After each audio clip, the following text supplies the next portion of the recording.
Good afternoon guys! Happy Wednesday sa inyong lahat. Oh guys, galing na ako nag-car wash. Oo, I'm so obsessed with washing cars. I like to keep my car nice and clean. So, worth it siya guys, worth it siya. I have the unlimited passes. I have the unlimited membership to wash your car. So you can wash your car every day. Every day if you want to. You can wash it every hour if you want to. There's no limitation.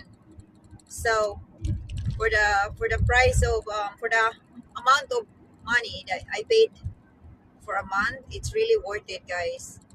Oo. So anyway, happy Wednesday everyone. Advance happy Thanksgiving sa lahat. Mga ka-YouTubers, may ka-shoutout sa buong mundo. Ayan, good morning, good evening, good afternoon.